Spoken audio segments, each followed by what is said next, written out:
ሄደር እንዴት ናችሁ? እንደምታውቁት ማትሪክ ከ5 ቀን እስከ 15 ቀን ኦልሞስት ተራዝሞላችኋል። ናቹራል ሳይንስ 5 ቀን እንዲሁም 8 ቀን የተራዘመላችሁ አላችሁ። እንዲሁም ሶሻል ሳይንስ 12 እና ኦልሞስት 15 ቀን ማለት ነው። ሶ ይሄ መራዘም እንዳያዘናጋችሁ ልነግራችሁ ነው ይሄንን ቪዲዮ የምሰራው። እንዲሁም ደግሞ ኤክስሌት አካዳሚ ለእናንተ የሚሆን ቆንጆ ሰርቪሶችን በታላቅ ዲስካውንት የጠበቃችሁ ስለሆነ በቴሌግራም @ኤክሴል ኮንታክት ላይ ሃይ ብላችሁ መመዝገብ ትችላላችሁ።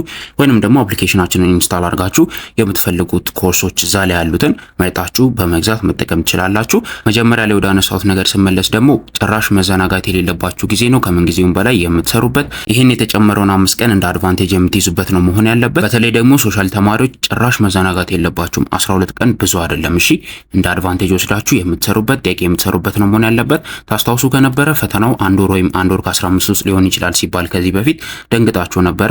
እኛም በእርግጥ ሰኔ አካባቢ ነው የሚሆነው ብለናቸዋል። ነገር ግን ያኔ የነበራችሁ ድንጋጤ፣ ያኔ የነበራችሁ የማንበብ ፍላጎት፣ የመስራት የመልፋት ኢነርጂ መኖር አለበት። አሁንም በሱ ነው መቀጠል ያለባችሁ። የበለጠ የምትሰሩበት ነገር ግን እንቅልፋችሁን ምናምን የማታጡበት አት ዘ ሴም ታይም ደግሞ ብዙ ጥያቄዎችን እየሰራችሁ ፕራክቲስ የምታረጉበት በደንብ ሪቫይዝ የምታረጉበት የኛንም ሞዴል በመሃል ተፈተናችሁ ራሳችሁን አይታችሁ ከዛ በኋላ ውጤታችሁን ለማሻሻል ድክመታችሁን ለመምላት የኛን ሪቪዥን ፕላን ብትጠቀሙ ጥሩ ነው።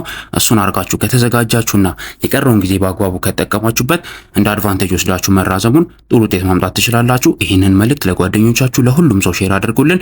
ሰላም ሁኑ። መልካም ጥናት። በርቱ።